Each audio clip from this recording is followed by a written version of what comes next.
The bank called again, Aunt Margaret. I gripped my phone tightly, pacing my kitchen floor. They said there hasn't been a payment in 3 months. That's not what you told me last week. Oh, sweetie, don't worry so much. You know how banks are, always making mountains out of molehills. My aunt's breezy tone made my stomach clench. I'll sort it out next week when that big catering order comes through.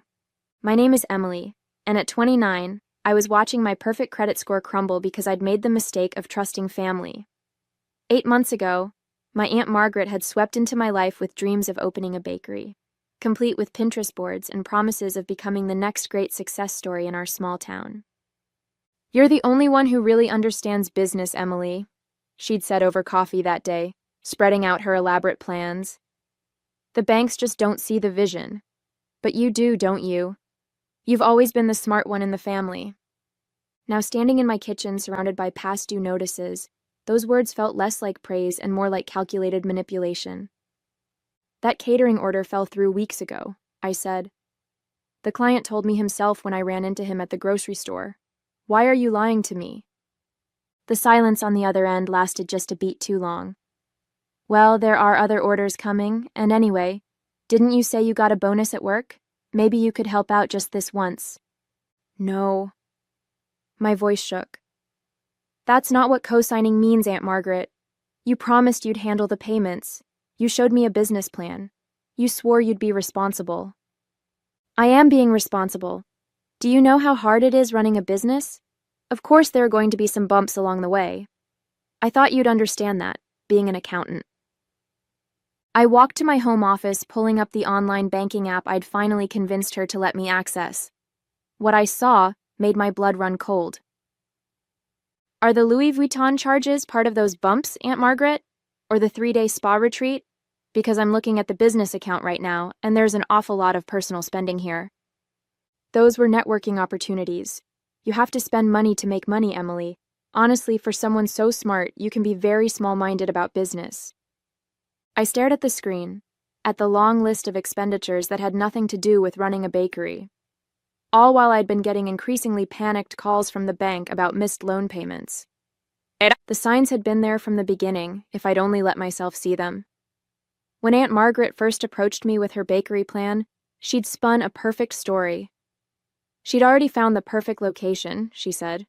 She had recipes passed down from my grandmother. She'd even taken some business classes at the community college. What she didn't mention was that 3 other banks had already turned her down, or that her business classes consisted of 1 weekend seminar, or that her previous attempts at running businesses, the jewelry-making venture, the life coaching practice, the essential oils phase, had all ended in debt and disappointment. But I'd wanted to believe her. Growing up, Aunt Margaret had been the fun one, always full of exciting ideas and dreams. While my own mother preached practicality and careful planning, Aunt Margaret talked about following your passion. She'd praised my decision to become an accountant, unlike my mother who worried it was too boring for me. "Just look at these projections," she'd said, showing me spreadsheets that I now realized were wildly optimistic. "We could be the next big thing in town, and with your financial expertise backing me, how could we fail?" I pulled up those original projections now, comparing them to the reality. The bakery was hemorrhaging money. Customer reviews complained about inconsistent hours and unfulfilled orders. Meanwhile, Aunt Margaret's social media showed her at expensive restaurants, shopping trips, spa days, all paid for with business funds.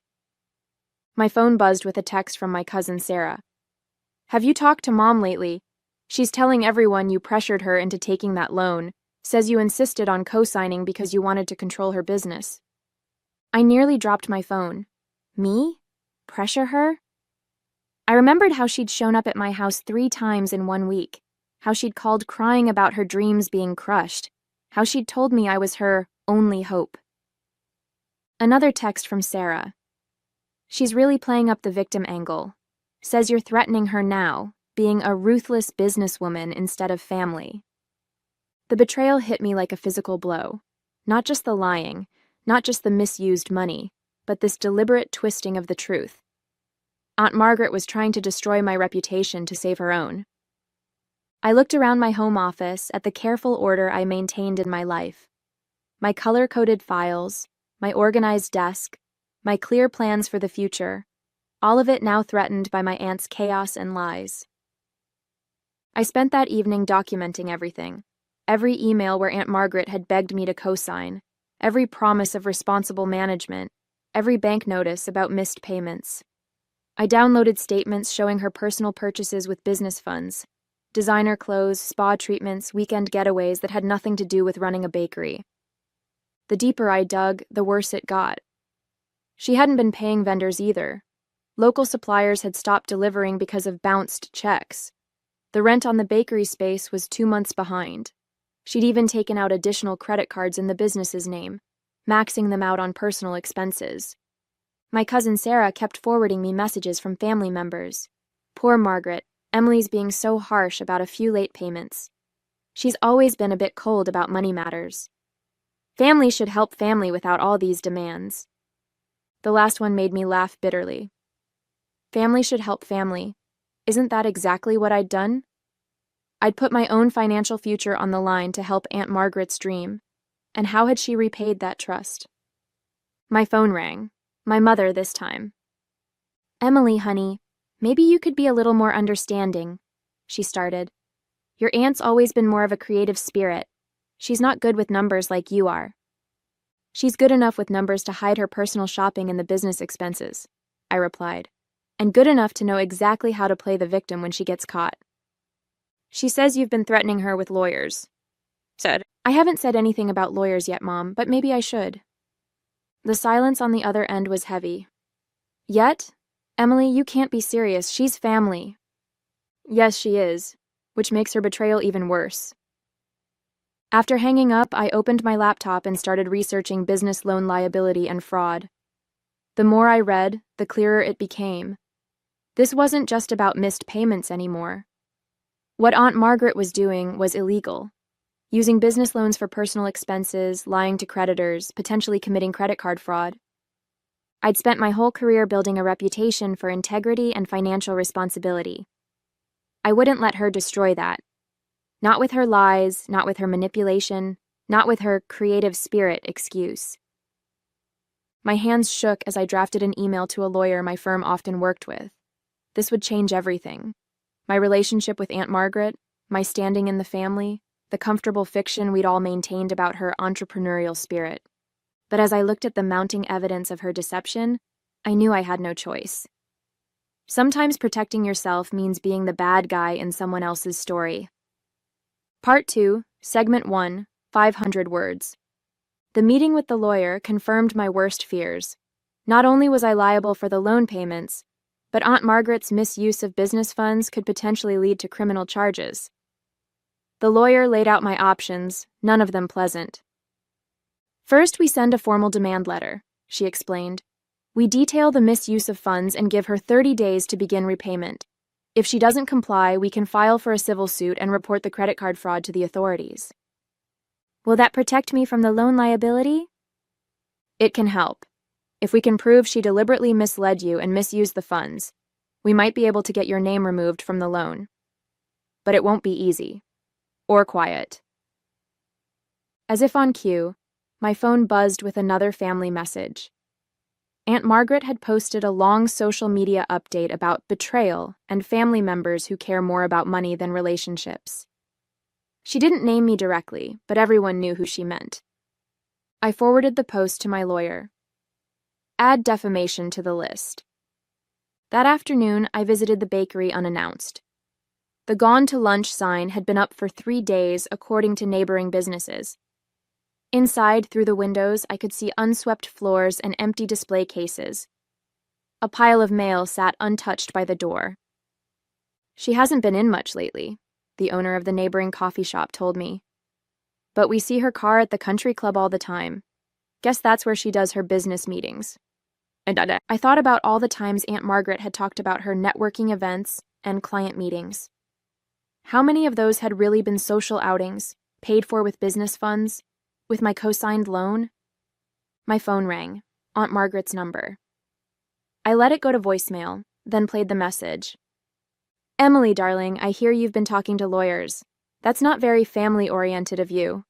I'm sure we can work this out between us. Why don't you come over for dinner? I'm making your favorite chocolate cake. Remember how you used to love helping me bake when you were little? Her voice was sweet, cajoling, the same tone she'd used to convince me to co-sign the loan. But now I could hear the manipulation behind the warmth, the calculation behind the nostalgia.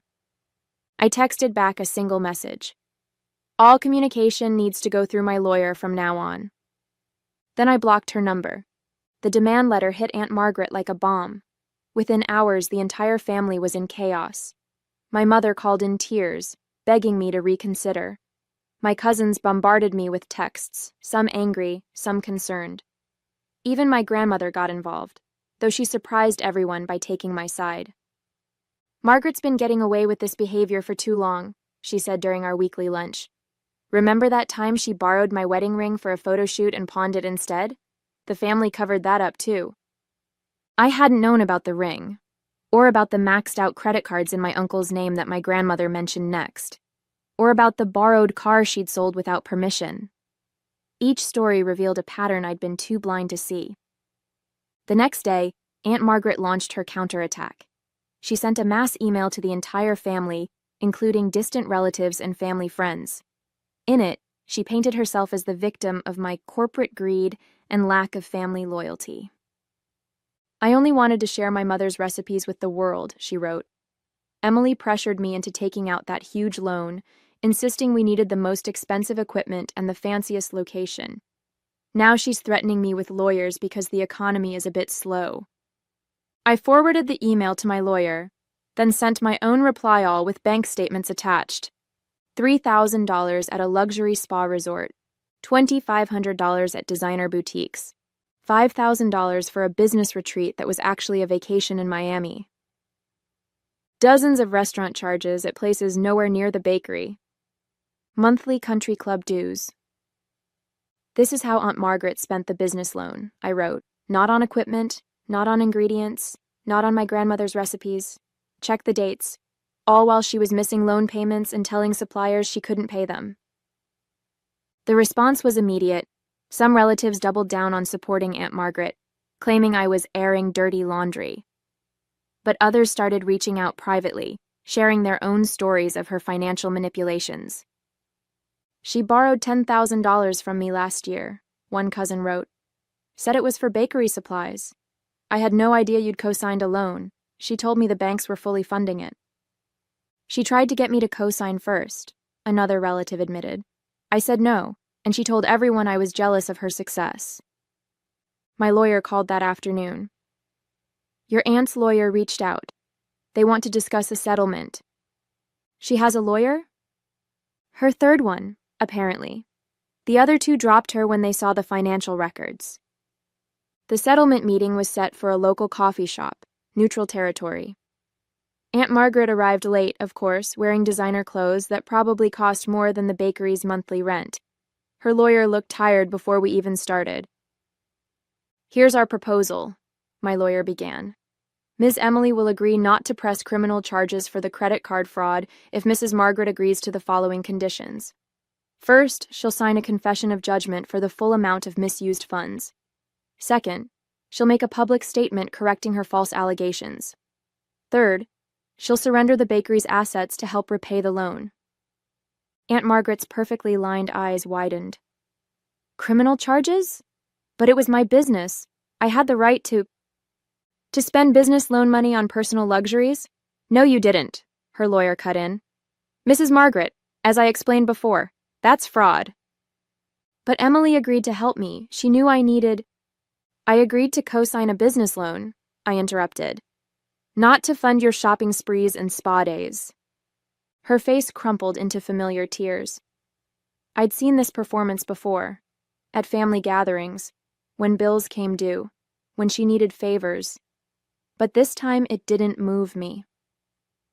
I'll lose everything, she sobbed. The bakery was my dream.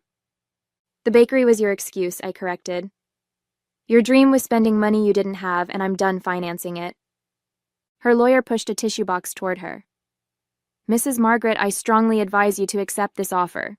The alternative would be significantly worse. Worse than being betrayed by my own niece? She glared at me through her tears. Worse than federal charges for bank fraud, my lawyer replied calmly. Ms. Emily has documentation of every misused dollar, every personal purchase disguised as a business expense, every bounced check, every missed payment. Do you really want that presented in court? The tears stopped abruptly.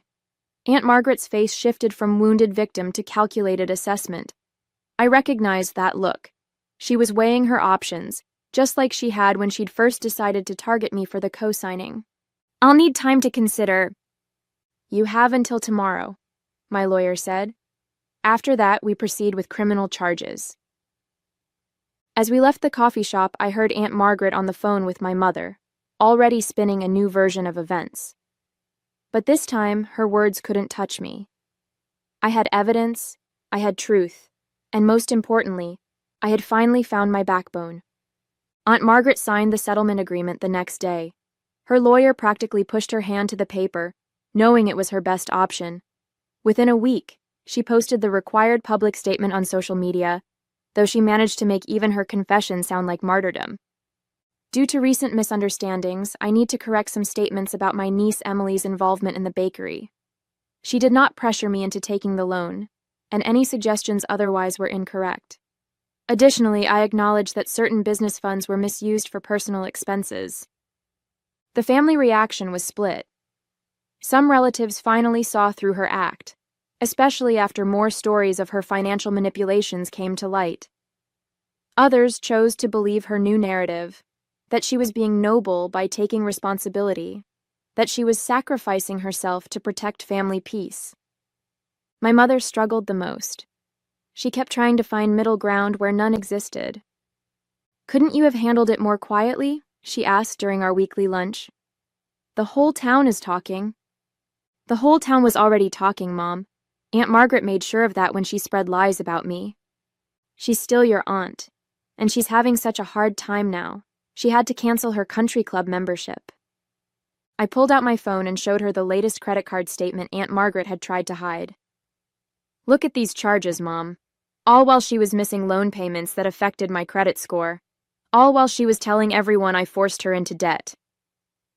My mother studied the statement, her face falling as she scrolled through the expenses. I had no idea it was this bad. No one did.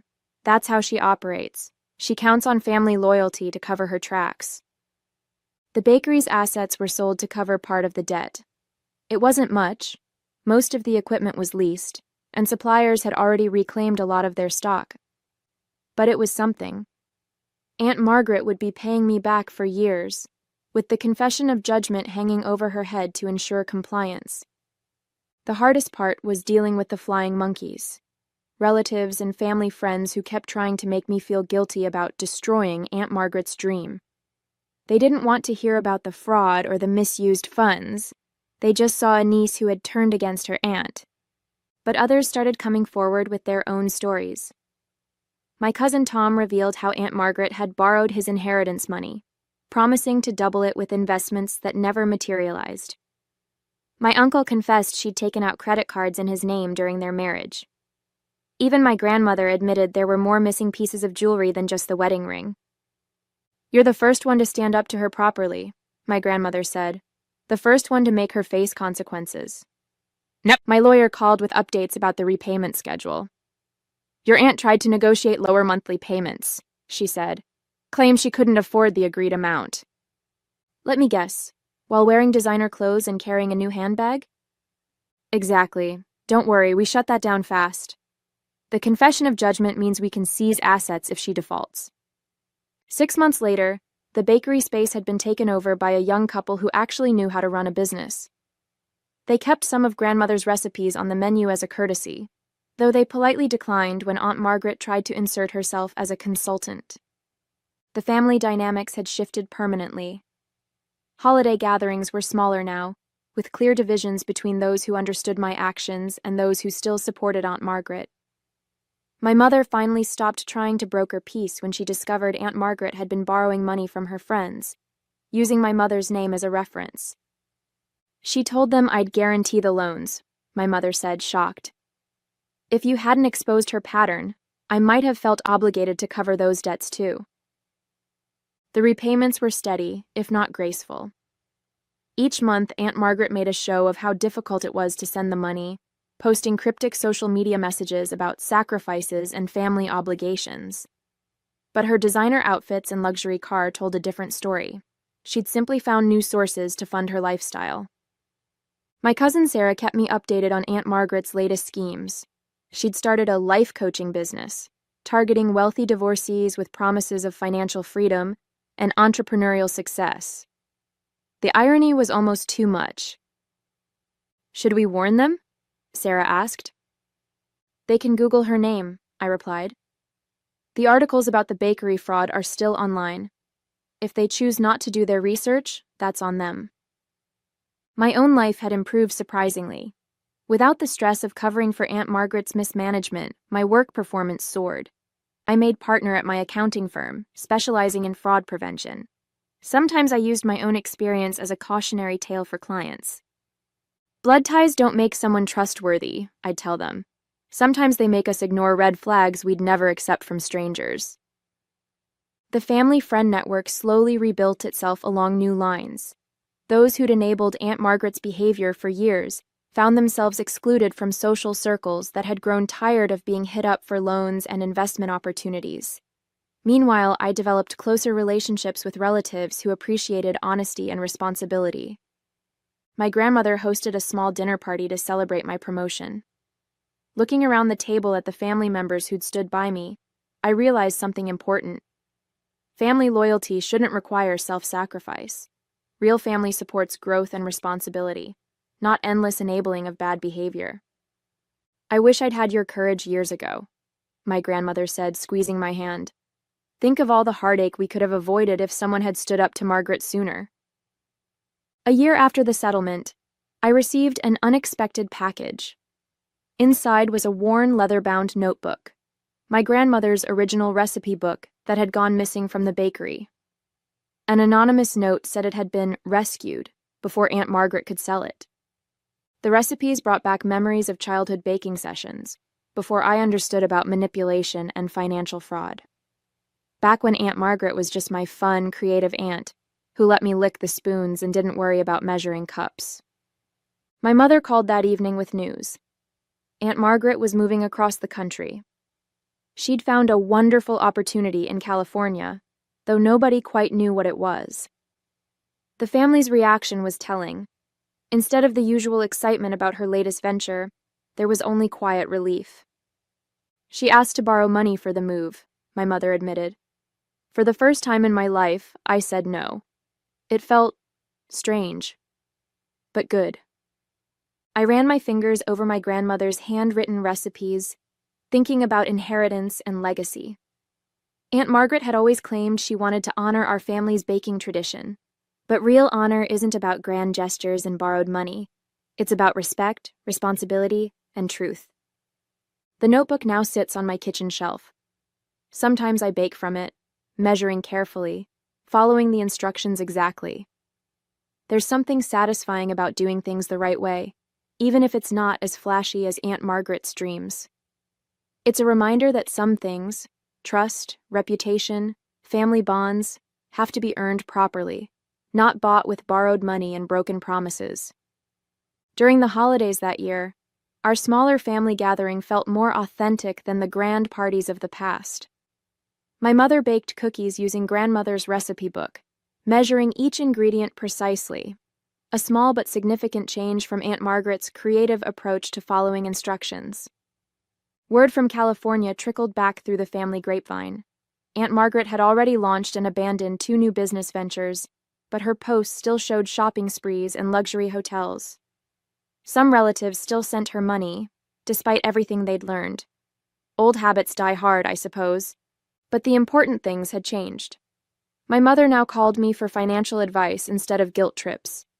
My grandmother had finally stopped trying to fix family conflicts and started enforcing boundaries. Even my cousins had begun questioning the family pattern of enabling bad behavior under the guise of loyalty. One evening, going through old photos, I found a picture from the bakery's opening day.